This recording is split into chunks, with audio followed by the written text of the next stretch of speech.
يا عبادي الذين أسرفوا على أنفسهم لا تقنطوا من رحمة الله الذين آمنوا اتقوا الله وقولوا قولا سديدا يصلح لكم أعمالكم ويغفر لكم ذنوبكم ومن يطع الله ورسوله فقد فاز فوزا عظيما. أما بعد فإن أصدق الحديث كتاب الله وخير الهدي هدي محمد صلى الله عليه وسلم وشر الأمور محدثاتها فإن كل محدثة بدعة وكل بدعة ضلالة. Ikhwatul Islam, saudara kaum muslimin, para tetamu Allah rahimani wa rahimakumullah.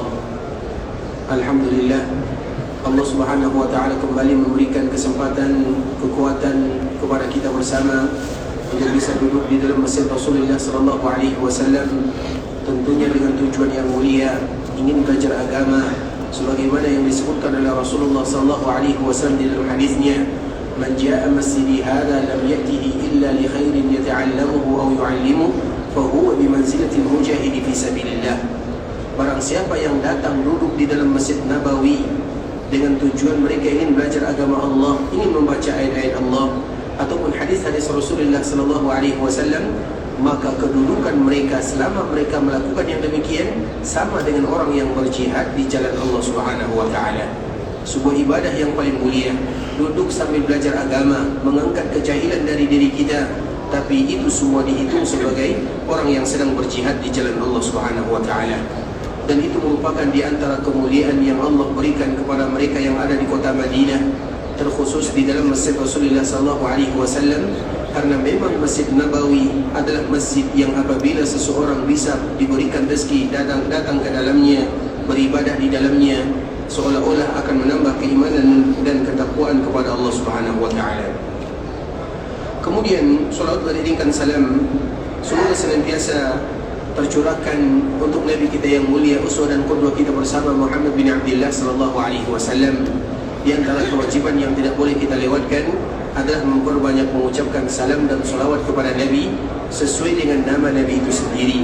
Dan selalu kita menyebutkan Nabi sallallahu alaihi wasallam memiliki banyak sekali nama. Di antara nama Nabi adalah Al-Hashir, Al-Mahi, Al-Aqib, Al-Muqaffi, Nabiur Rahmah, Nabiut Taubah. Itu semua adalah nama Nabi sallallahu alaihi wasallam. Namun nama yang paling masyhur bagi kita bersama dan bagi umat-umat sebelumnya adalah Ahmad dan Muhammad. Kenapa Nabi sallallahu alaihi wasallam dipanggil dengan Ahmad, dinamakan dengan Ahmad? Karena Ahmad itu artinya adalah orang yang paling banyak memuji. Dan orang yang paling banyak memuji Allah Subhanahu wa taala adalah Rasulullah sallallahu alaihi wasallam. Kemudian nama Nabi yang kedua yang terkenal adalah Muhammad. Mengapa Nabi sallallahu alaihi wasallam dinamakan dengan Muhammad? Karena arti daripada kalimat Muhammad tersebut adalah orang yang banyak dipuji. Karena orang yang paling banyak dipuji adalah Rasul kita Muhammad bin Abdullah sallallahu alaihi wasallam. Allah memuji Nabi, para malaikat juga memuji Nabi, dan kita pun ingin termasuk orang-orang yang selalu memuji Rasulullah sallallahu alaihi wasallam. Dan di antara bentuk pujian tersebut adalah dengan mengucapkan salam dan salawat kepada junjungan kita bersama Muhammad bin Abdullah sallallahu alaihi wasallam. Allahumma salli ala Muhammad wa ala ali Muhammad kama sallaita ala Ibrahim wa ala ali Ibrahim innaka Hamidum Majid. Allahumma barik ala Muhammad wa ala ali Muhammad kama barakta ala Ibrahim wa ala ali Ibrahim innaka Hamidum Majid. Ikhwatul Islam, saudara kaum muslimin, para tetamu Allah rahimani wa rahimakumullah. Pada kesempatan kali ini kita akan kembali melanjutkan tentang masalah motivasi dan hukum-hukum yang ada di dalam bulan Ramadan. Dan selalu kita menyampaikan ikhwatul Islam, bulan Ramadan merupakan alasan dari Allah Subhanahu wa taala untuk memberikan ampunan kepada para hamba. Karena di dalamnya terdapat pahala yang sangat luar biasa. Semua kebaikan ada di dalamnya dan semua keburukan dihindarkan daripadanya. Sehingga di dalam sebuah hadis Nabi sallallahu alaihi wasallam menyebutkan dikala datang bulan Ramadan, ya baghiyal khairi aqbil, wahai kalian orang-orang yang cinta akan kebaikan, ayo kita berlomba-lomba untuk melakukan, terutama di bulan yang mulia. Sebagaimana hadis berikutnya Nabi mengatakan, wa ya baghiyasy syarri aqsir, wahai kalian yang masih berkecimpung dalam dunia kemaksiatan, ayo kurangi, tinggalkan, karena bulan ini adalah bulan ampunan dari Allah Subhanahu wa taala. Dan itu merupakan motivasi yang sangat luar biasa dari Nabi SAW. Semua rangkaian ibadah yang kita lakukan di dalam bulan Ramadan, maka nilai pahalanya tidak sama dengan ibadah-ibadah yang lainnya atau di bulan-bulan yang lainnya. Apalagi kalau seandainya bulan Ramadan diberikan kesempatan oleh Allah Subhanahu wa taala kita melakukannya di tanah haram, maka pahalanya berlipat ganda dibandingkan dengan tempat-tempat yang lainnya. Kalau seandainya Ramadan itu sendiri sudah memberikan pahala yang luar biasa, bagaimana kiranya dikala ibadah tersebut dilakukan di tanah haram Makkah dan Madinah, maka pahalanya pun akan dilipat gandakan oleh Allah Subhanahu wa taala dibandingkan dengan tanah yang lainnya. Karena ini adalah tanah haram, ini adalah tanah yang barakah, dan yang memilih Madinah adalah Allah Subhanahu wa taala. Sebagaimana juga yang memilih Mekah adalah Allah Subhanahu wa taala. Artinya Allah bedakan antara dua tanah ini dengan tanah yang lainnya, sehingga disebut dengan tanah haram. Dan kita tahu haram itu artinya adalah bagaimana dikala seorang muslim berada di dalamnya, maka mereka harus menghargai dan menghormatinya sesuai dengan namanya. Artinya perbuatan, akhlak, tingkah laku kita di dalam tanah haram harus kita bedakan dikala kita berada di luar.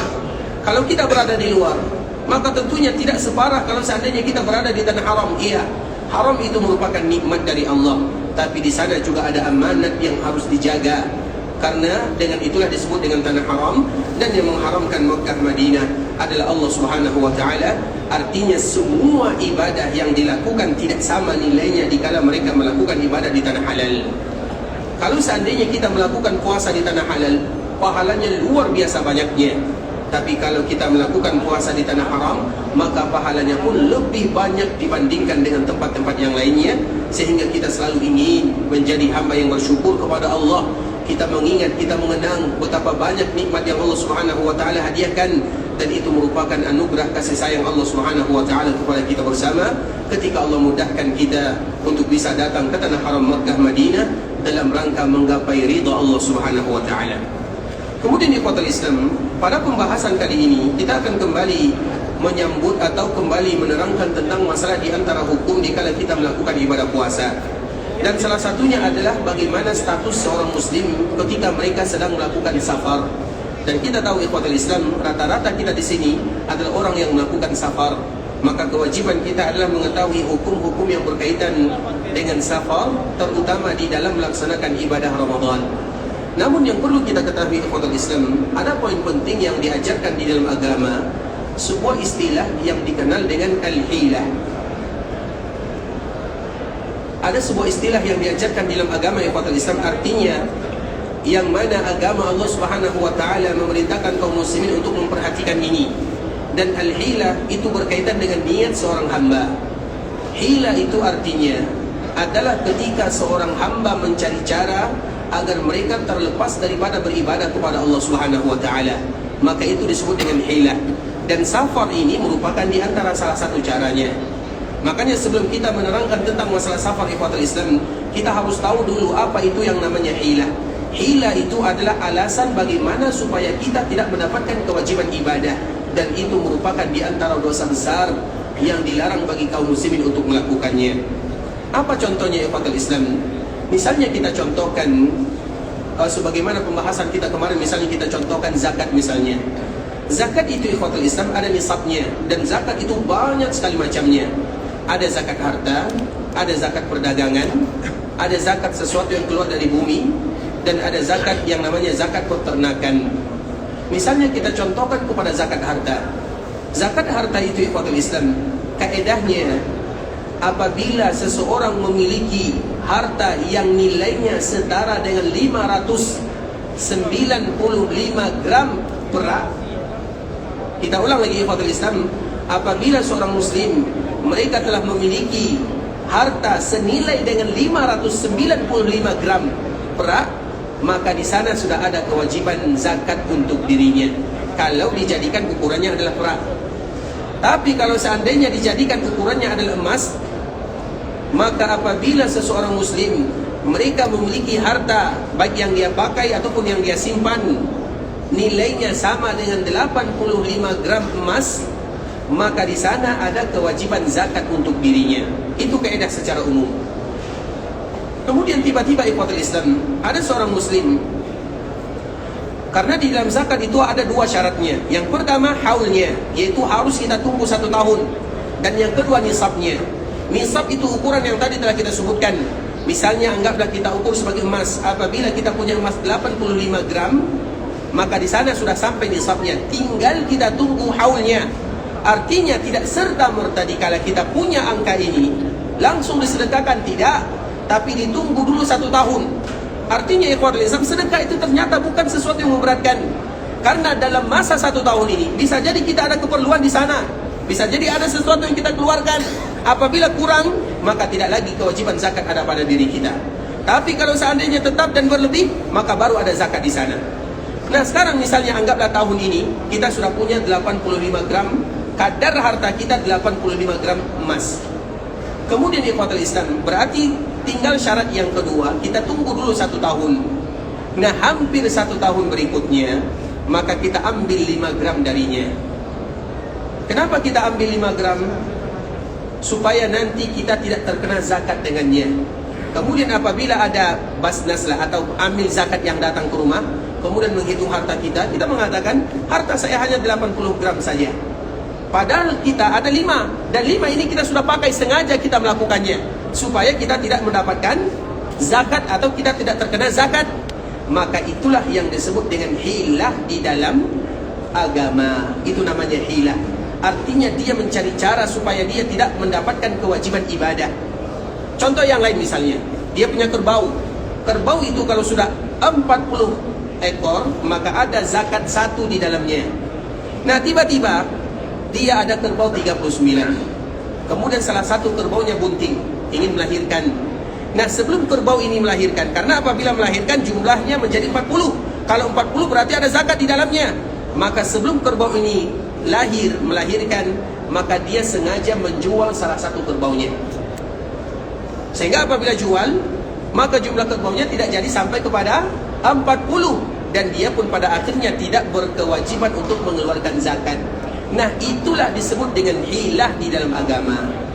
Bisa dipahami yang namanya hilah? Artinya mencari cara supaya dia keluar dari kewajiban ibadah. Dan itu adalah dosa besar. Dan ini ikhwatul Islam pernah dilakukan oleh orang-orang terdahulu. Kita contohkan umat Nabi Musa alaihissalam. Umat Nabi Musa, kebanyakan mereka dulu adalah para nelayan. Dan mereka tinggal di pinggir lautan. Dan biasanya usaha yang mereka lakukan adalah bagaimana mereka mencari laut, mencari ikan yang ada di laut. Kemudian ikhwatul Islam, kita tahu di antara salah satu kewajiban orang-orang terdahulu, hari rayanya adalah hari Sabtu. Kalau kita adalah hari Jumat, orang-orang terdahulu terutama umat Nabi Musa adalah hari Sabtu. Kalau hari Sabtu, mereka tidak boleh bekerja sama sekali, tidak boleh sama sekali bekerja, khusus beribadah. Sedangkan kita di hari Jumat ikhwatul Islam, boleh tidak kita bekerja? Boleh, bebas. Yang tidak boleh bekerja itu kalau sudah azan yang kedua, maka baru diharamkan. Tapi kalau masih azan pertama, masih tetap boleh bagi kita bekerja. Artinya bagaimana kemudahan Allah Subhanahu wa taala berikan. Kalau umat terdahulu, kalau hari rayanya, hari besarnya, hari mingguannya, tidak boleh bekerja sama sekali. Sedangkan kita hari raya kita adalah hari Jumat, walaupun itu adalah hari raya, hari beribadah, tapi kita tetap boleh bekerja di sana. Sedangkan orang-orang terdahulu tidak boleh sama sekali. Dan untuk Bani Israel, hari rayanya adalah hari Sabtu, hari raya mingguannya adalah hari Sabtu. Kemudian di kuartal Islam, di hari Sabtu mereka tidak boleh bekerja sama sekali. Di hari-hari yang lain silahkan mereka bekerja siang dan malam. Nah pekerjaan mereka adalah mencari ikan. Dan ikan ini di kuartal Islam, seolah-olah ikan ini pintar. Dia tahu mana hari Sabtu, mana hari bukan hari Sabtu. Setiap hari Sabtu, ikan ini muncul ke permukaan. Karena walaupun ikan ini muncul, maka orang-orang tidak boleh mengambilnya. Sedangkan kalau sudah mulai hari Ahad sampai hari Jumat, dia sembunyi di dasar lautan. Sehingga pada akhirnya apa yang terjadi pada Islam? Bani Israel ini kewalahan bagaimana mereka mencari ikan. Di hari Ahad sampai hari Jumat, dikala mereka diizinkan bekerja, tidak ada ikannya nongol. Pas di hari Sabtu, ikannya seolah-olah memanggil mereka semuanya. Itu seolah-olah artinya ikannya bermain di pinggir pantai. Kalau ditangkap mudah. Tapi itu adalah ujian dari Allah Subhanahu wa taala. Kemudian apa yang terjadi? Maka mereka pun akhirnya sepakat dan rapat. Apa isi rapatnya? Bagaimana kita demikian keadaannya? Nah, kalau seperti ini, maka nanti sulit bagi kita untuk makan, sulit bagi kita ini. Mereka pun mulai merancang. Apa rancangannya? Bagaimana kiranya di hari Jumat, di sore harinya, kita menggali parit, digali parit di pinggir laut. Kemudian, kalau nanti di sore Jumatnya digali, maka Sabtunya ikan-ikan yang tadi ada di permukaan atau muncul di bagian pinggir pantai, maka akan termasuk ke dalam lubang ini. Bisa dipahami? Sehingga nanti di hari Sabtunya ikan masuk, dan ikan ini kalau sudah masuk sulit keluarnya, karena juga ada jaringnya. Kemudian di Fatul Islam, nanti ikan ini kalau datang hari Sabtu, masuk hari Ahad baru kita tangkap. Artinya mereka melakukannya di sore Jumat, di hari Sabtu mereka tetap tidak bekerja, mereka fokus ibadah. Di hari Ahad mereka kembali bekerja. Tapi caranya seperti tadi yang telah kita sebutkan. Nah, itu boleh atau tidak? Boleh atau tidak? Yang dilakukan oleh Bani Israel itu boleh atau tidak? Boleh aja. Yang lain, boleh atau tidak? Nah, boleh atau tidak? Allah mengatakan tidak boleh. Bisa dipahami? Wa yauma la yasbituna la ta'tihim, kata Allah Subhanahu wa taala. Allah sengaja abadikan kisah ini di dalam Al-Qur'an. Iya, memang mereka tidak bekerja di hari Sabtu, tapi mereka sudah menanam ranjau dan cara untuk menangkap ikan. Iya, mereka tidak bekerja, tapi alatnya sudah mereka sediakan semuanya. Sehingga di pagi Ahad mereka mendapatkan ikan yang banyak sekali. Kemudian mereka terbagi tiga. Ada yang melakukannya, ada yang diam-diam saja, ada di antara mereka yang menasihatinya. Kita ulang lagi, ikhwatul Islam, mereka terbagi tiga. Ada yang melakukannya, ada yang diam-diam saja, antara setuju atau tidak. Ada di antara mereka yang memberikan nasihat, dan yang paling resikonya besar adalah memberikan nasihat, karena mereka tahu itu adalah sebuah kesalahan. Apa yang terjadi, ikhwatul Islam? Allah larang. Dan pada akhirnya dikala mereka tidak mau mendengarkan larangan Allah, orang-orang inilah yang dijadikan oleh Allah sebagai kera. Kita tahu kera? Apa asal-muasalnya? Gara-gara inilah. Berarti boleh atau tidak? Boleh atau tidak? Hukumannya bukan main-main. Itulah yang disebut hilah di dalam agama. Kita ingin membahas tentang masalah hilah. Tahu arti hilah? Nah, itu hilah, ikhwatul Islam. Nah, apa hubungannya dengan safar? Banyak hubungannya dengan safar. Safar itu, ikhwatul Islam, hukum asalnya, karena safar itu ada tiga. Yang pertama ada safar ibadah, sebagaimana safarnya kita ke sini. Safar ini disebut dengan safar ibadah. Yang kedua ada namanya safar mubah. Safar mubah itu apa artinya? Seseorang yang berjalan bersama keluarganya, pergi ke sana, pergi ke sini. Dia tidak ada tujuannya, tapi hanya sekedar untuk berjalan, maka itu tetap dihitung sebagai safar. Tapi namanya safar mubah. Ada yang namanya safar maksiat. Safar maksiat dikala orang tahu dia akan melakukan dosa di sana, dia melakukan pergi satu pulau ke pulau yang lain untuk melakukan perjudian atau untuk melakukan hal-hal yang tidak diridhai oleh Allah, maka safar ini disebut dengan safar maksiat. Yang kita bahas di ikhwatul Islam dua, safar ibadah dan safar mubah. Kalau safar maksiat karena memang dasarnya sudah berdosa. Bisa dipahami? Itu adalah pembagian daripada safar. Kemudian di ikhwatul Islam, ada sebagian kaum muslimin mereka yang berpuasa. Tiba-tiba mereka ingin membatalkan ibadah puasanya. Cara untuk membatalkan tidak ada. Sakit, alhamdulillah sehat. Bagaimana caranya? Akhirnya mereka pun pura-pura untuk melakukan safar, padahal tidak ada tujuannya. Mereka pun akhirnya melakukan safar. Apa gunanya? Supaya mereka bisa membatalkan ibadah puasa. Contoh misalnya dia tidur di malam hari, tiba-tiba di sahurnya dia tidak bangun sahur. Akhirnya dia lemas, tidak kuat berpuasa, dibatalkan. Takut tidak dibatalkan, tidak kuat. Pada akhirnya dia pun pergi safar, bawa mobil pergi safar. Dengan safar ini alasannya untuk membatalkan puasa, maka itulah disebut dengan hilah. Dia sebenarnya tidak ada tujuan puasanya, tujuannya hanya supaya ingin membatalkan ibadah puasanya, maka itulah yang disebut dengan hilah. Orang-orang seperti ini, ikhwatul Islam, ancamannya sangat luar biasa. Bukan hanya dalam ibadah puasa, tapi di dalam semua ibadah. Karena kita tidak boleh lari dari kewajiban yang telah ditentukan oleh Allah Subhanahu wa taala kalau seandainya tujuannya adalah hilah tersebut. Tapi kalau ada orang yang betul-betul safar, baik itu safar ibadah ataupun safar mubah, kemudian pada akhirnya dia membatalkan puasanya, maka itulah yang ceritanya. dan Allah Subhanahu wa taala tahu akan niat kenapa kita membatalkan puasa dan kenapa pula kita melakukan safar. Nah, ini merupakan poin penting ikhwatul Islam. Seorang musafir apabila tujuan mereka adalah hilah demi membatalkan puasa, maka ingat akan kisah yang tadi telah kita sebutkan di dalam Al-Quran. Dan kisah ini ikhwatul Islam sama persis juga dengan kisah di zaman Nabi SAW.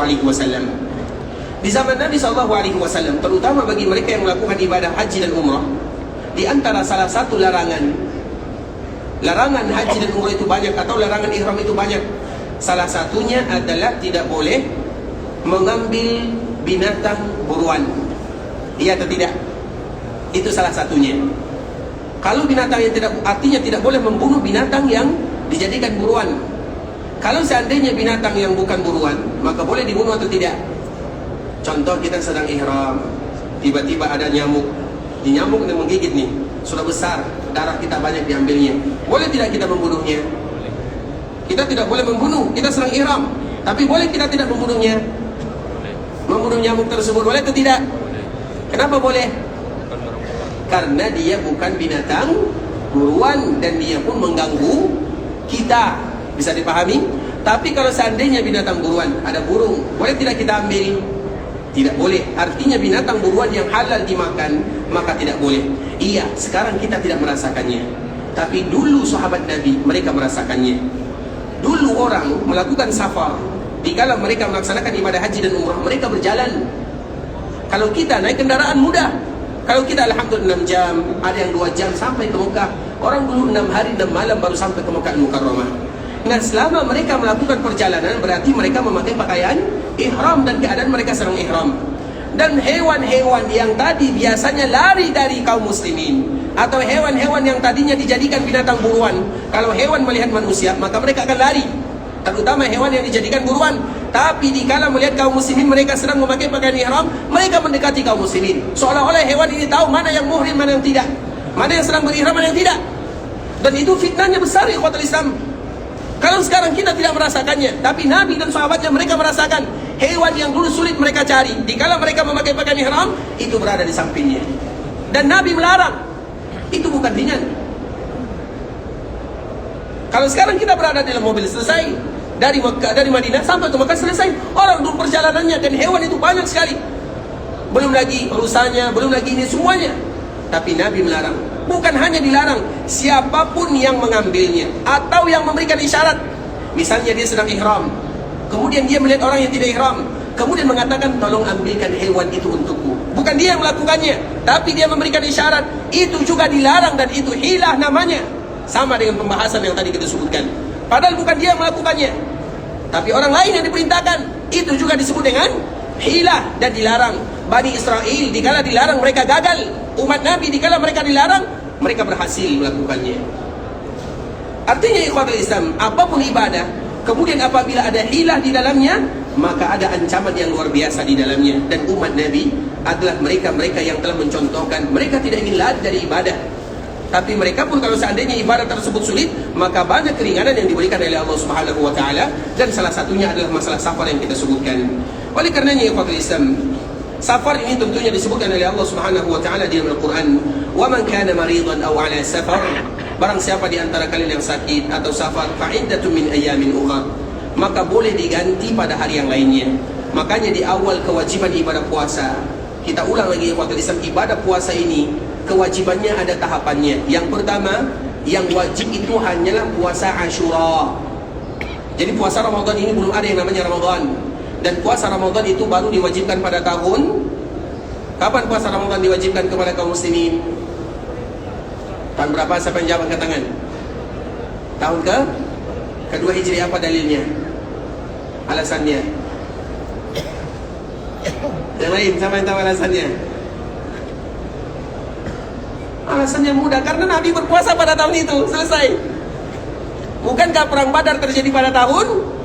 Bukankah kaum muslimin dikala terjadi perang Badar mereka sedang? Mudah kan jawabannya? Tapi sulit dijawab ya? Karena lupa mungkin. Baik.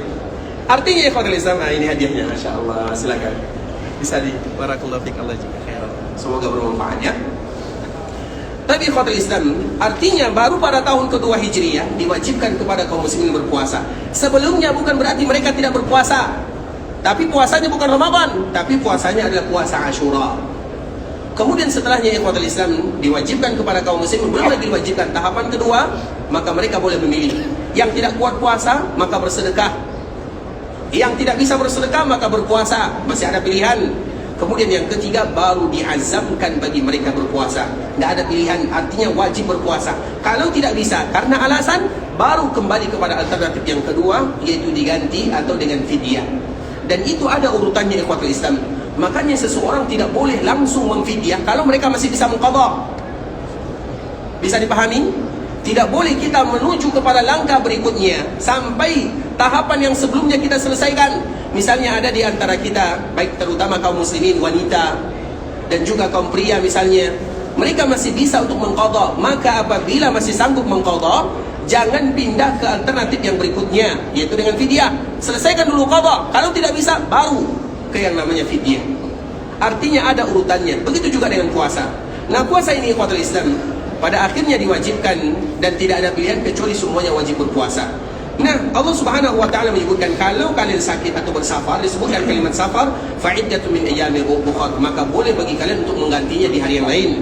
Yuridullahu bikumul yusra wa la yuridu bikumul usra. Karena Allah Subhanahu wa taala menginginkan kemudahan kepada kalian dan memang agama kita ini adalah agama yang mudah. Nah, sekarang kita masuk ikhwatul Islam, bagaimana hukumnya bagi mereka yang berpuasa di kala mereka safar, terutama kita yang sedang safar. Kita sebutkan beberapa hadis ikhwatul Islam. Yang pertama, hadis Anas bin Malik. Dia menyebutkan kunna nusafir ma'an Nabi sallallahu alaihi wasallam. Ini kaidah umum. Kunna nusafir ma'an Nabi sallallahu alaihi wasallam falam ya'ib as-sa'imu 'ala al-muftir wala al-muftiru 'ala as-sa'im. Kami dulu bersafar bersama Nabi sallallahu alaihi wasallam dan Anas tidak menyebutkan safarnya berat atau safarnya ringan, artinya bebas. Yang namanya safar ada bagi orang safar mudah, ada bagi seseorang safar berat, dan di dalam hadis ini tidak diperincikan, artinya bebas. Nah, apa keadaannya? Falam ya'ibis sa'imu 'alal muftir. Orang yang berpuasa, mereka tidak mencela orang yang berbuka. Orang yang berbuka, mereka juga tidak mencela orang yang berpuasa. Ini kaidah asal bagi kaum muslimin. Artinya kalau kita safar, dan safar itu berbeda antara satu dengan yang lainnya. Ada orang yang safar itu mudah baginya, sama saja dengan istirahat. Ada orang yang safar itu berat baginya. Kita tidak tahu dan kita tidak boleh menghukumi satu orang dengan satu keadaan. Setiap kita berbeda situasi dan kondisi. Bahkan kita satu bangku, antara bangku yang pertama dan bangku yang kedua, itu berbeda kondisinya. Makanya kaidah umum disampaikan dalam hadis Nabi, falam ya'ibus sa'im al-muftir. Orang yang berpuasa tidak boleh mereka memandang sinis orang yang berbuka. Ini kenapa dia berbuka? Padahal bulan Ramadan. Tidak boleh mengatakan kalimat ini. Itu namanya aib. Aib itu artinya ya'ib. Ya'ib itu artinya mengatakan kalimat-kalimat yang tidak bagus. Kita tidak tahu bagaimana keadaannya. Sebagaimana juga orang yang berbuka, tidak boleh mereka mencela orang yang sedang berpuasa. Itu hukum asalnya.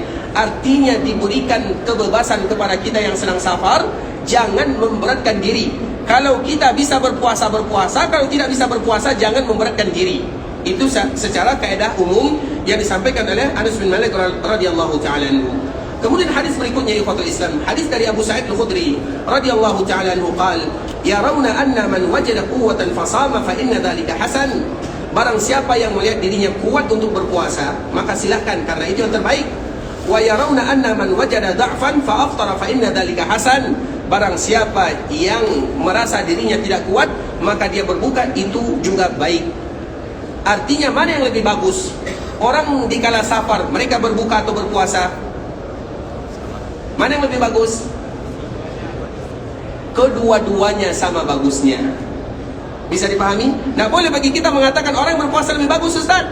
Sebagaimana kita mengatakan orang yang berbuka lebih bagus, Ustaz.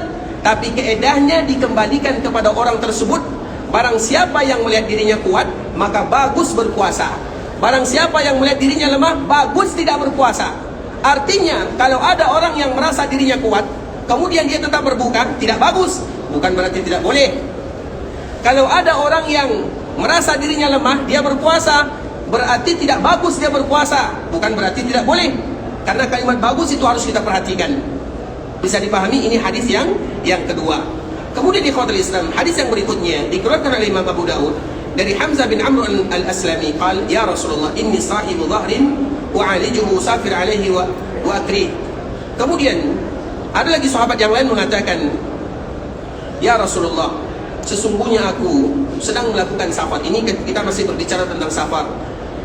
Kemudian aku ada penyakit, atau kadang-kadang ada sebagian orang yang Islam mereka harus minum obat, terutama di kala safar dan yang semisalnya. Maka apa kata Nabi sallallahu alaihi wasallam? "Afa asumu ya Rasulullah a'dhamu li ajri am uftir?" Apakah saya berpuasa atau saya berbuka, mana yang lebih besar pahalanya? Apa kata Nabi? "Ayya dzalika syi'ta ya Hamzah." Jadi Hamzah ini dia ada penyakitnya, ada keluhannya, tapi dia kuat. Dalam satu sisi dia boleh berbuka, dalam satu sisi dia juga dianjurkan berpuasa. Karena kalau dia berpuasa ada penyakitnya, kalau dia tidak berpuasa dia kuat, merasa dirinya kuat. Maka dia pun bertanya kepada Nabi, "Ya Rasulullah, apakah yang paling besar pahalanya? Aku berpuasa atau aku berbuka?" Maka Nabi pun mengatakan, "Ayyadalika syi'ta." Tergantung kamu wahai Hamzah, tergantung kamu, keadaan kamu. Artinya Nabi tidak memberikan pilihan, dan pilihan itu dikembalikan kepada diri sendiri. Karena setiap hamba mereka memiliki keadaan kondisi yang berbeda antara satu dengan yang lainnya. Walaupun secara hukum asal ikhwatul Islam dianjurkan bagi kita berpuasa selama tidak memberatkan. Kenapa demikian? Karena bagi mereka yang berbuka, maka mereka nanti pasti akan mengganti di hari yang lain, ya atau tidak? Namanya qadha. Dan qadha itu ikhwatul Islam tidak sama dengan hukum asalnya. Orang yang mengqadha puasa tidak akan diqadha di bulan Ramadan, karena tidak ada yang namanya istilah mengqadha puasa di bulan Ramadan. Di bulan Ramadan itu kita puasa, bukan mengqadha. Tapi di bulan yang lain baru kita mengqadha. Artinya orang yang berpuasa di bulan Ramadan, mana yang lebih bagus? Orang yang berpuasa di bulan Ramadan ataupun yang berpuasa di luar Ramadan? Maka jawabannya tentu di bulan Ramadan lebih bagus. Kenapa demikian? Karena bulan Ramadan itu adalah bulan yang paling mulia di antara bulan-bulan yang ada. Sedangkan bulan yang lainnya kedudukannya di bawah bulan Ramadan. Walaupun pada akhirnya mereka mengqadha, tapi qadha itu nilainya tidak akan sama. Kenapa demikian? Karena berbeda waktunya. Waktu mulia, dikala kita beribadah, maka mulia pula waktunya. Semakin mulia waktunya, semakin nilai pahalanya tinggi. Kita contohkan misalnya, salat witir yang paling bagus dilakukan adalah di akhir malam. Tapi apakah seseorang boleh salat witir di awal malam? Boleh setelah salat Isya, maka dia salat 1 rakaat atau 3 rakaat atau 5 rakaat boleh. Tapi kalau seandainya dia lakukan di akhir malam, maka pahalanya lebih besar. Kenapa? Karena waktunya lebih mulia. Begitu juga misalnya duha.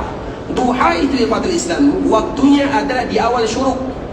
Misalnya pas matahari terbit, kemudian ditunggu kurang lebih 7 sampai 10 menit, maka itu adalah waktu duha. Itulah waktu pertama duha. Akhir duha itu kurang lebih 15 sampai 20 menit sebelum masuknya waktu zuhur. Itulah waktunya. Tapi mana waktu yang paling bagus? Waktu yang paling bagus mengerjakan duha adalah waktu di akhir-akhirnya, bukan di awalnya. Karena di awal semua kita masih kuat dan semua orang mudah melakukannya. Tapi di akhir duha kita sudah lelah, kita sudah penat bekerja, kemudian kita salat 2 rakaat di sana atau 4 rakaat atau 6 rakaat duhanya, maka tentunya waktu ini lebih mulia dibandingkan dengan awal waktu. Maknanya ikhwatul Islam, ibadah itu juga ada pengaruh dari segi waktu dan tempat. Semakin mulia waktunya, semakin mulia tempatnya, maka nilai ibadah pun semakin naik. Artinya ikhwatul Islam, orang yang berpuasa di bulan Ramadan, kalau seandainya dia tetap berpuasa dan tidak membatalkan puasanya, maka puasa di bulan Ramadan itu berbeda nilainya dengan puasa di bulan yang lain. Tapi kalau dia tetap berbuka, kemudian dia mengqadha, nilainya tidak akan sama dengan puasa di bulan Ramadan. Makanya secara garis besar ikhwatul Islam, para ulama menyebutkan bahwa berpuasa di bulan Ramadan itu lebih mulia karena Ramadannya. Dan yang kedua, agar cepat bara'atul zimmah. Bara'atul zimmah itu artinya kita menyelesaikan kewajiban kita selaku seorang hamba beribadah kepada Allah di waktu-waktunya. Kemudian ikhwatul Islam, sekarang kita akan kembali lagi melihat cerita Nabi sallallahu alaihi wasallam. Bagaimana keadaan Nabi sallallahu alaihi wasallam? Karena ada 2 kaum muslimin ikhwatul Islam. Kaum muslimin itu mereka pernah menghadapi 2 kejadian yang luar biasa. Yang kedua-duanya merupakan kemenangan dari Allah Subhanahu wa taala. Yang satu namanya Al-Furqan, yang kedua namanya Al-Fatah. 2 ini ikhwatul Islam adalah momen yang terindah di dalam sejarah kaum muslimin. Yang satu namanya Yaumul Furqan, yang kedua namanya Yaumul Fatah. Yaumul Furqan itu adalah apa itu Yaumul Furqan? Perang Badar. Yaumul Furqan itu adalah perang Badar. Hari Al-Furqan itu adalah perang Badar. Yang kedua Yaumul Fatah. Yaumul Fatah itu artinya Fatu Mekah. Dua momen ini adalah momen yang sangat bersejarah bagi kaum muslimin. Yang pertama disebut dengan Yaumul Furqan karena membedakan kebatilan dengan kebenaran. Yang kedua disebut dengan Yaumul Fatah karena Allah membuka Islam atau menjadikan Islam semakin terbuka bagi dunia. Nah, keanehannya ikhwatul Islam, dua kejadian besar yang dihadapi oleh kaum muslimin ini sama-sama terjadi di bulan Ramadan. Perang Badar ikhwatul Islam terjadi di bulan Ramadan. Fatu Makkah juga terjadi di bulan Ramadan. Padahal itu merupakan kejadian yang luar biasa. Dan jaraknya sama-sama jauh. Badar dari Madinah 150 kilo. Makkah dari Madinah lebih daripada 400 kilo. Dan ada di antara kaum muslimin mereka yang berpuasa di dalamnya. Artinya ikhwatul Islam, para sahabat Nabi semakin mereka berpuasa semakin kuat. Karena memang ibadah puasa itu ikhwatul Islam, di antara salah satu hikmahnya adalah memberikan kekuatan kepada kaum muslimin. Jadi jangan anggap dengan puasa kita lemah. Tidak, sebenarnya kita semakin kuat dengannya. Kalau tidak kuat, bagaimana kaum muslimin diberikan kemenangan oleh Allah Azza wa Jalla di Fathu, di Yaumul Furqan atau perang Badar, begitu juga di Yaumul Fatah. Kedua-duanya kemenangan yang luar biasa, seolah-olah ada makna di dalamnya. Mengapa harus terjadi di bulan Ramadan? Karena bulan Ramadan itu adalah kemenangan yang hakiki, yang zahir dan yang batin. Yang zahir diberikan kemenangan, yang batin juga diberikan kemenangan oleh Allah Subhanahu wa taala. Nah, kemudian ikhwatul Islam, sebagaimana hadis yang diceritakan oleh Jabir bin Abdullah, anna Nabi sallallahu alaihi wasallam kharaja ila Makkah amal fatah fasama hatta balagha qura' al-ghamim. Nabi sallallahu alaihi wasallam dikala terjadi Fatu Makkah, Nabi keluar bersama para sahabatnya. Dan para sahabat waktu itu jumlahnya banyak sekali. Di Fatu Makkah ini, orang yang berasal dari Madinah pergi ke Makkah, berapa jumlahnya? 10.000. Jumlahnya 10.000 orang kurang lebih. Kemudian Nabi SAW, kita tahu Nabi itu orang kuat. Nabi adalah orang yang kuat. Nabi jangankan berpuasa 1 hari, berpuasa 1 bulan pun Nabi sanggup. Artinya 1 bulan itu bukan tidak ada makan dan minum di dalamnya. Itu kalau Nabi. Maka ada kekhususan untuk Nabi namanya wisal. Wisal itu boleh bagi Nabi, tidak boleh bagi umat Nabi. Wisal itu apa artinya? Nabi berpuasa. Kemudian pas waktu berbuka, Nabi tidak berbuka, sambung lagi keesokan harinya, sambung lagi tanpa ada makan dan minum. Kalau kita 2 hari saja, keesokan masuk emergency. Berat tidak sama. Kalau Nabi, maka Nabi adalah orang yang kuat. Dan kekuatan Nabi selalu kita sebutkan, sebagaimana disebutkan oleh Anas bin Malik, itu 40 atau 30 dibandingkan dengan kekuatan manusia biasa. Artinya kalau kita bertahan 1 hari 1 malam, maka Nabi bisa bertahan 30 hari 30 malam. Karena kekuatan Nabi itu sangat luar biasa. Jadi Nabi SAW, mau Nabi melakukan perjalanan, mau Nabi mudah baginya untuk berpuasa. Karena itu Nabi SAW. Tapi Nabi ikhwatul Islam, tentunya dari hadis-hadis yang akan kita bacakan, maka banyak keringanan-keringanan yang disebutkan oleh Nabi kepada umatnya. Kemudian ikhwatul Islam, sampailah di sebuah tempat yang tidak jauh dari Makkah Mukarramah. Fasama an-nasu ma'. Dan para sahabat yang tadi jumlahnya 10.000, mereka juga berpuasa. Faqilalah inna an-nasa qad syaqqa 'alaihim siyam. Maka kemudian ada para sahabat yang datang kepada Nabi, ya Rasulullah, banyak orang yang berat bagi mereka berpuasa. Wa innahum yanzuruna fima fa'alt. Tetapi mereka tidak mau berbuka karena engkau tidak berbuka. Kemudian fada'a biqadah. Maka Nabi pun ketika melihat para sahabatnya tidak mau berbuka, karena Nabi tidak berbuka, dan para sahabat itu ingin mencontoh Nabi SAW. Kalau Nabi puasa, kenapa kita harus berbuka? Kemudian maka Nabi pun meminta bejana yang ada isi airnya. Dan kapan dilakukan? Ini terjadi setelah sholat asar. Coba, padahal waktunya tinggal 2 jam nanggung kalau bahasa kitanya. Dalam istilah puasa, bagi orang yang safar tidak ada yang namanya istilah nanggung. Artinya ikhwatul Islam, kapan berat baginya, di saat itu pula berbuka, walaupun 1 jam sebelum berbuka. Walaupun dia tetap nanti dihitung orang yang berpuasa oleh Allah Subhanahu wa taala, karena dia tidak sengaja membatalkannya. Ada uzur syar'i di dalamnya. Orang yang meninggalkan sesuatu karena uzur syar'i, maka dia tetap dihitung sebagai orang yang melakukan ibadah tersebut. Makanya orang yang safar kemudian mereka berbuka karena ada uzurnya, mereka tetap dihitung sebagai orang yang berpuasa. Kenapa demikian? Karena dia meninggalkan puasa alasannya uzur syar'i. Nah, Nabi SAW ketika terjadi Fathu Makkah ini, maka Nabi meminta bejana yang ada isi airnya. Kemudian Nabi SAW meminumnya setelah sholat asar. Fashariba wan nasu yanzuruna ilaih. Kemudian Nabi sengaja meminumnya di khalayak orang ramai, disaksikan oleh semua para sahabatnya. Itu yang dilakukan oleh Nabi SAW. Jadi ikhwatul Islam, juga di antara pelajaran yang bisa kita ambil dari sini, kita jangan terlalu menjadi kalau bahasa kita mohon maaf ya kalau sedikit berat mendengarkannya, jangan terlalu menjadi orang yang cengeng. Cengeng itu apa maknanya? Ada orang yang boleh bagi mereka berbuka, kemudian kita mengatakan, kenapa kamu tidak sedikit toleransi kepada kami yang berpuasa?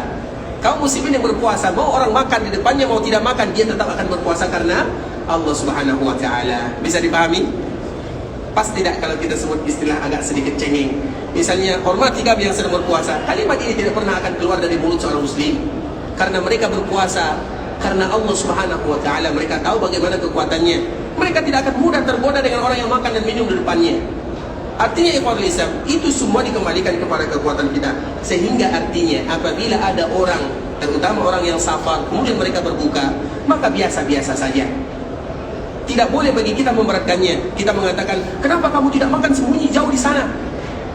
Bisa dipahami atau tidak? Artinya ikhwatul Islam, kita akan senantiasa kuat dengannya. Nah, Nabi SAW minum dilihat oleh semuanya. Ada mereka yang berbuka, ada mereka tetap berpuasa, biasa-biasa saja. Artinya Nabi ingin mengajarkan umatnya bahwa ternyata banyak masalah-masalah yang boleh dilakukan. Kemudian ikhwatul Islam, hadis berikutnya, satu hadis lagi ya, dari Abu Sa'id Al-Khudri, anna Nabi sallallahu alaihi wasallam ata ala nahrin min as-sama'. Suatu ketika dikala Nabi melakukan perjalanan, maka Nabi mendapatkan air di jalan. Air ini air hujan. Air hujan yang masih belum artinya masih tersisa di tanah. Kemudian ikhwatul Islam, wan nasu siyamun fi yaumin sa'ifin musyah.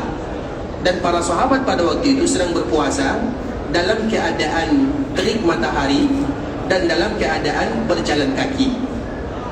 Dan memang Ramadan, rata-rata Ramadan, makanya Ramadan tahun ini, Ramadan tahun sebelumnya, 2 tahun ini ikhwatul Islam, itu adalah Ramadan yang paling mudah dilakukan di tanah haram Makkah Madinah. Kenapa demikian? Waktunya sama dengan waktu kita. Sekarang kita misalnya sahur, jam berapa kita sahur? Jam 4.30, karena masuk waktu masih jam 5 lewat. Kalau berbuka jam berapa? Jam 6 lebih. Kalau dulu ikhwatul Islam, sahur kita jam 3 sahurnya, nanti berbukanya jam 7.30. Artinya panjang karena musim panas. Panas, siangnya lama, malamnya singkat. Kalau sekarang waktunya sama. Artinya itu merupakan di antara kemudahan 2 tahun ini ikhwatul Islam, merupakan 2 tahun yang paling diberikan kemudahan oleh Allah Subhanahu wa Ta'ala berpuasa. Artinya waktunya sama dengan waktu-waktu yang biasa kita melakukannya. Nah, artinya karena memang puasa hukum asalnya itu wajib di musim panas. Karena puasa Ramadan itu artinya Ramadan itu artinya panas. Karena memang kebiasaan puasa Ramadan terjadi di musim panas. Nah, Fathu Makkah terjadi di bulan Ramadan, artinya di musim panas. Dan para sahabat mereka melakukan safar. Sudahlah mereka berjalan kaki di musim panas, di bawah terik matahari. Kemudian, dan Nabi SAW ala ba'latillah, Nabi berada di atas keledainya. Artinya Nabi tidak menggunakan onta, ataupun Nabi tidak menaiki kudanya. Maka Nabi mengatakan kepada semua manusia atau sahabatnya, Ishrabu ayyuhan nas, wahai kalian, minumlah kalian semuanya. Karena ada air. Air ini air hujan yang masih ada di tanah. Dan air hujan itu ikhwatul Islam adalah air yang barokah. Makanya kalau ada hujan, tapi alhamdulillah kita setiap hari ada hujan ya. Pertama kali hujan itu adalah keberkahan yang ada di sana. Dan ketika ada air hujan turun, maka berdoalah kepada Allah Subhanahu wa Ta'ala. Dan air hujan adalah air yang sehat. Artinya ikhwatul Islam banyak makna yang terkandung di dalamnya. Nah, ketika menemukan air hujan yang masih belum kering, maka Nabi mengatakan, Ishrabu ayyuhan nas, minumlah kalian semuanya wahai sahabatku. Fa'abau, maka para sahabat mereka tidak mau minum. Maka apa kata Nabi? Inni lastu mislakum wa inni aisarukum inni raqib. Artinya besok kita sambung. Ikhwatul Islam, saudara kaum muslimin, para tetamu Allah rahimani wa rahimakumullah. Sampai di sini pembahasan yang bisa kami jelaskan ya, masih berkaitan dengan safar. Dan semoga Allah Subhanahu wa Ta'ala mudahkan bagi kita untuk berpuasa di bulan Ramadan, untuk mendapatkan keridhaan Allah Subhanahu wa Ta'ala. Ikhwatul Islam, sebagaimana kita masih ada beberapa waktu, kalau ada di antara kita yang ingin bertanya, maka kami persilakan. Tapi dengan syarat yang belum bertanya ya, kami persilakan. Barakallahu fiik. Silakan.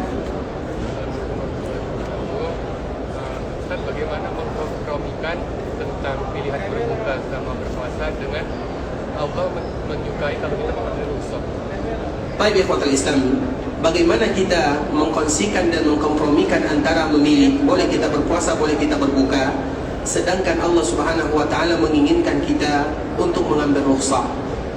Bisa dipahami? Artinya hukum asal ikhwatal Islam, apabila ada rukhsah, maka kewajiban kita pada saat itu adalah mengambilnya. Kita contohkan, misalnya kita sedang melakukan safar.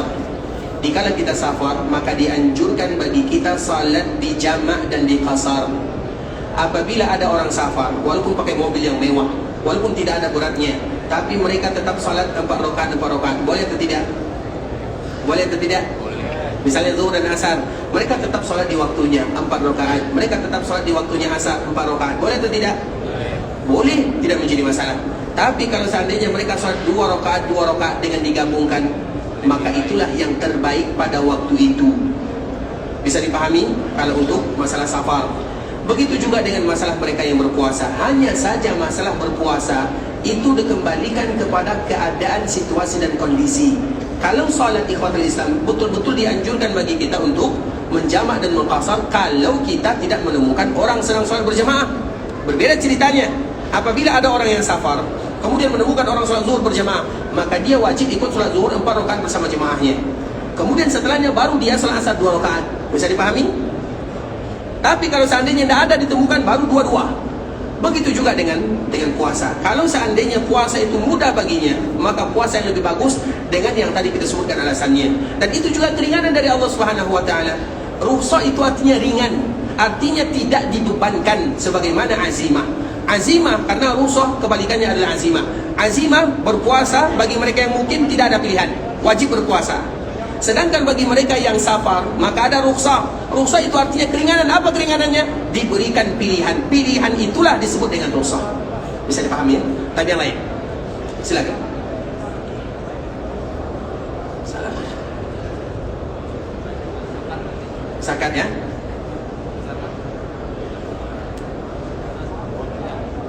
Tanah? Dana.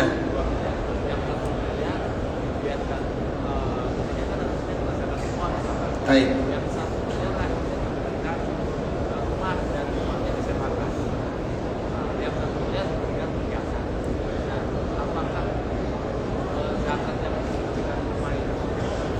Untuk disewakan.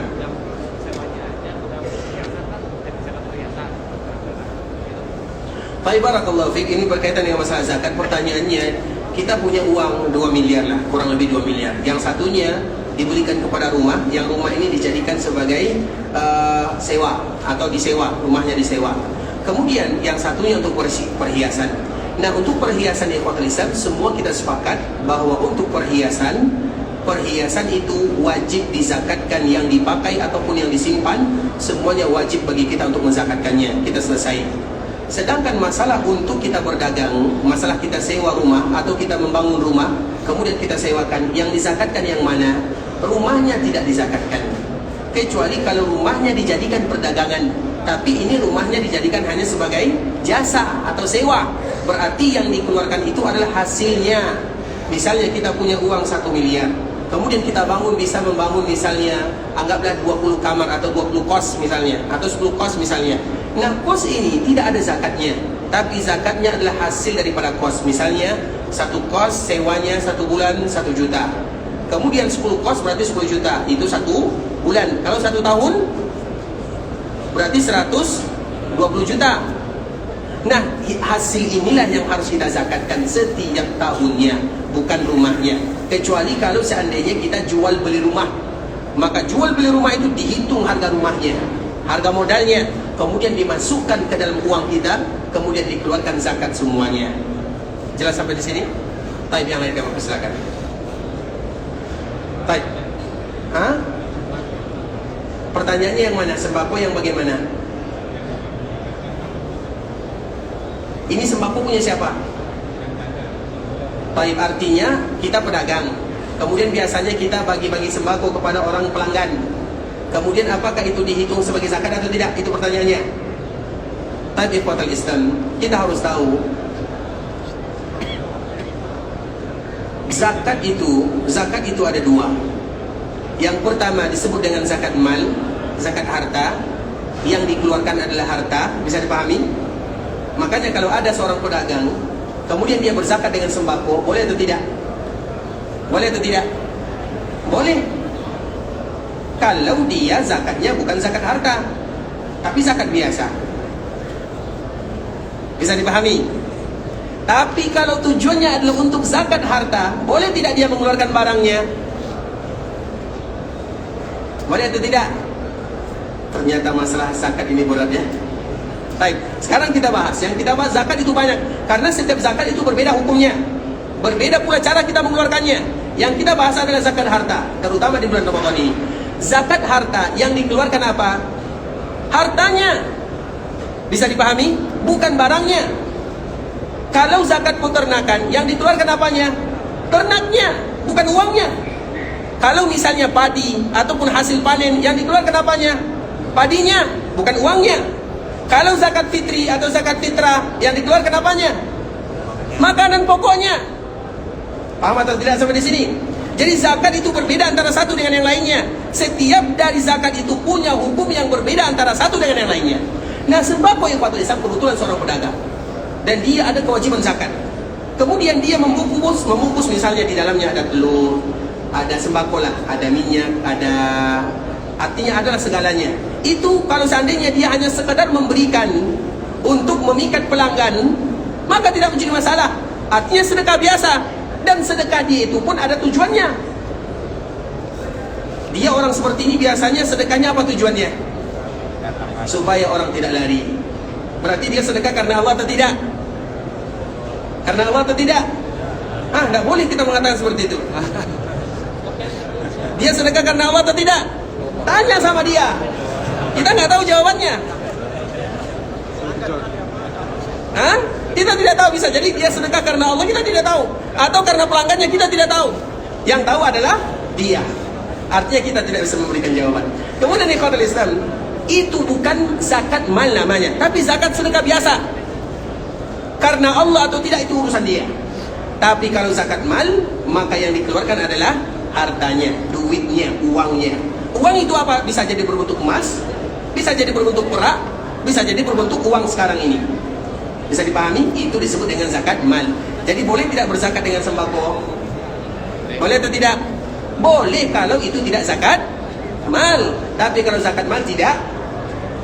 Paham atau tidak nih? Betul nih, paham? Baik, yang lain. Sama tadi? Ini yang pertama dulu ya. Mana tadi? Ini atau ini dulu? Ini ya, baik, silakan.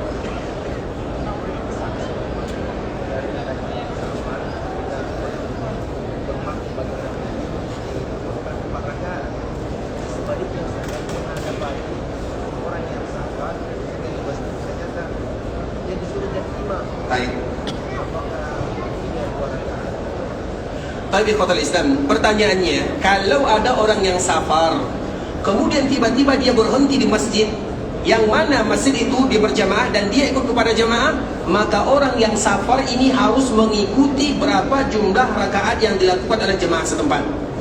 Bisa dipahami? Artinya misalnya pas salat zuhur atau pas salat asar, dia akan melakukan zuhur dan asar. Nah, kebetulan dia sholat di masjid, dia tidak boleh sholat sendirian. Dia harus sholat berjamaah karena dia sholatnya di masjid. Kalau sholat sendirian jangan di masjid.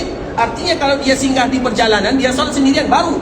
Tapi kalau sholat di masjid maka harus ikut bersama jamaah kaum muslimin. Dan berapa rakaat? Wajib ikut. Kalau 4 maka 4 tidak boleh diduakan atau tidak boleh dua. Baik, itu kalau yang jadi imamnya mukimnya orang yang ada di tempat tersebut. Nah, bagaimana kalau yang menjadi imam itu adalah orang musafir? Hukum asal orang yang sedang safar tidak boleh menjadi imam kecuali untuk sesama mereka. Itu hukum asalnya. Jadi apabila kita sampai ke masjid, kemudian kita sedang safar, jangan kita maju, kecuali kalau tidak ada yang maju, baru kita yang maju. Kalaupun tidak ada yang maju dan kita ingin maju pada kita safar, maka kita sebutkan kepada jamaah, saya sedang safar. Artinya kita tetap melakukan 2, sedangkan jamaahnya tetap melakukan 4.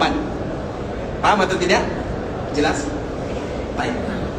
Yang di sampingnya, di samping tadi dilihat ya.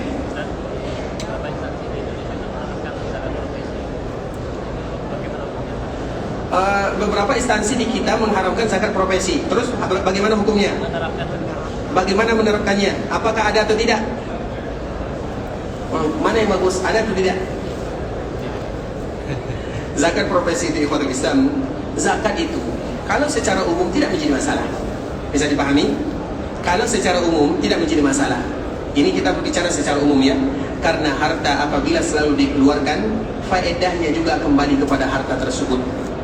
Tapi kita harus ingat ikhwatul Islam, biasanya orang yang berzakat itu secara umum ya, orang yang berzakat terutama zakat harta, mereka adalah orang yang punya kelebihan harta atau kekurangan harta. Kelebihan. Rata-rata profesi yang ada di kita itu orangnya hartanya berlebih atau kurang. Utang di mana-mana. Belum lagi hutang ini, belum lagi hutang itu. Kemudian tambah lagi zakat profesi. Jadi semakin banyak hutangnya. Apakah zakat memberatkan kaum muslimin? Makanya zakat disebut dengan zakat karena uang yang berlebih. Biasanya zakat profesi itu uangnya berlebih atau kurang? Hanya kepada orangnya. Karena tidak sama antara satu dengan yang lain. Ada orang yang pendapatannya gajinya 20 juta satu bulan, tapi anaknya 20. Ada orang yang gajinya cuma 5 juta, tapi dia tidak punya anak. Mana yang lebih kaya? Yang pertama atau yang kedua? Kita tidak boleh menyamakan orang satu dengan yang lain. Karena yang menunjukkan kekayaan itu bagaimana pengeluarannya. Ada orang yang pendapatannya 100 juta, tapi pengeluarannya 200 juta. Berarti dia ada orang miskin yang sesungguhnya. Apa atau tidak? Ada orang yang pendapatannya 1 juta satu bulan, tapi pengeluarannya cuma 500 ribu. Dialah yang kaya sesungguhnya. Makanya banyak orang kita lihat itu, misalnya bisa jadi bentuknya kaya tapi orang miskin. Ada kita lihat orang miskin tapi dia kaya, dan tidak ada yang tahu kecuali diri sendiri. Nah, profesi itu ikhwatul Islam secara umum sebenarnya tidak menjadi masalah. Tapi yang menjadi masalah ketika diwajibkan, itu yang menjadi masalah. Di situ aja masalahnya. Karena zakat itu ikhwatul Islam. Kenapa zakat disebut dengan zakat? Zakat itu diambil dari kata-kata nama. Ini kita membahas zakat selalu ya, besok kita sambung ya. Artinya zakat itu artinya nama. Nama itu artinya tumbuh, berkembang. Itu disebut dengan zakat. Artinya orang yang bersedekah tidak akan pernah kurang hartanya. Itu keadaannya. Kalau seandainya kenapa negara mewajibkan zakat profesi? Berarti bisa jadi kita pelit, jarang berzakat, atau sulit bagi kaum muslimin untuk mengangkat ekonominya. Kita tidak tahu alasannya. Makanya sebagian para ulama mereka mengambil dalam masalah ini mazhab Hanafi, yang mana mereka mewajibkan. Tapi bagi kami pribadi, kalau seandainya dibilang zakat harta, maka itu tidak termasuk dalam zakat harta. Karena zakat harta itu harus ada syaratnya. Dibilang zakat fitri, nggak tahu, belum lagi. Karena setiap bulan, nggak mungkin Ramadan setiap bulan zakat fitrinya. Dibilang zakat, artinya zakat bebas lah. Nah, sebenarnya tidak wajib ikhwatul Islam. Jadi zakat apa namanya? Nggak ada namanya. Disebut dengan zakat mutlak. Mutlak itu bebas. Disebut dengan zakat harta tidak. Disebut dengan zakat fitri juga tidak. Zakat apa namanya? Nggak ada kan? Zakat bebas namanya. Artinya zakat mutlak. Tapi kalau seandainya negara yang sudah mewajibkan, kalau negara yang mewajibkan, maka kita tentu melakukannya. Karena nanti kalau kita mengatakan tidak boleh bagi kita mengeluarkannya, maka nanti besok saya masuk penjara. Saya yang tanggung jawab. Saya yang jawabnya. Artinya ikhwatul Islam, kalau negara sudah berbicara, kalau negara ini, kalau seandainya undang-undang negara, maka kita lakukan apapun namanya. Dan kita tidak ada pilihan. Bisa dipahami atau tidak? Dan zakat profesi ini biasanya diwajibkan atau tidak? Diwajibkan atau tidak biasanya? Saya tidak tahu jawabannya karena saya tidak terlalu mendalami. Kalau negara mewajibkan, apa boleh buat? Kita mau, kita tidak mau, tetap harta kita akan diambil. Tetap gaji kita akan dipotong. Apakah seperti itu? Makanya ikhlas. Kita ikhlas, kita tidak ikhlas, uang kita tetap akan hilang. Jadi mana yang bagus? Ikhlas atau tidak? Ikhlas saja udah. Jelas ya? Baik. Baik. Iya. Baik. Sawit. Ini biasanya sawit orang-orang Sumatera dan Kalimantan ya. Baik. Bagaimana dengan zakat sawit? Ikhwatul Islam, zakat sawit. Sawit itu adalah makanan pokok atau tidak? Makanan pokok atau tidak? Tidak.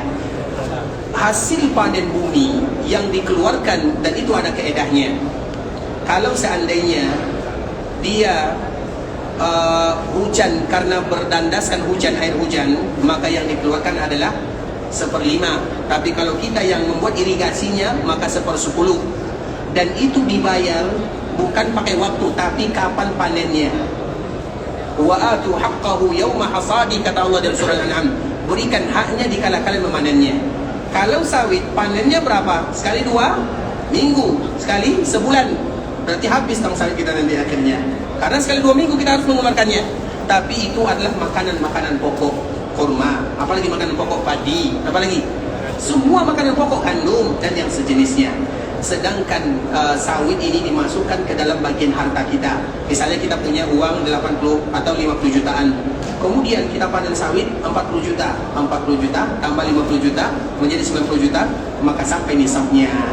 Jadi dimasukkan ke dalam bagian harta. Gitu ya. Tanya yang lain. Terakhir ya.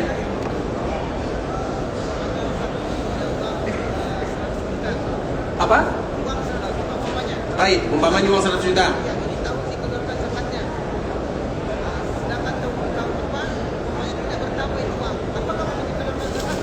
Apakah masih dikeluarkan zakat lagi? Pertanyaan ini sudah kita jawab kemarin. Baik. Hadir kemarin, rugi sendiri. Baik, ikhwatul Islam, saudara kaum muslimin, para tetamu Allah rahimani wa rahimakumullah. Sampai di sini pembahasan yang bisa kita jelaskan. Tetap dizakatkan selama nisabnya berlebih.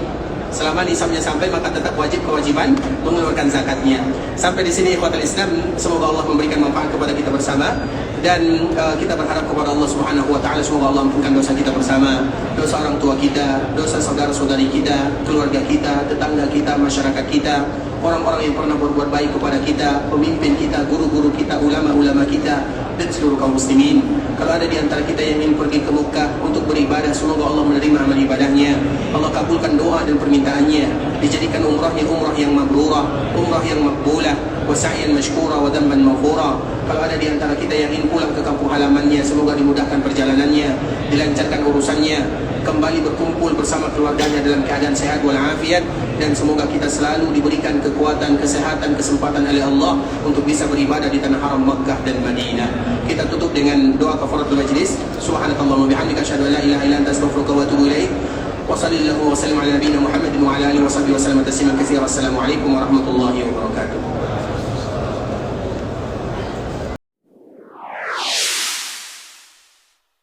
قل يا عبادي الذين أسرفوا على أنفسهم لا تقنطوا من رحمة الله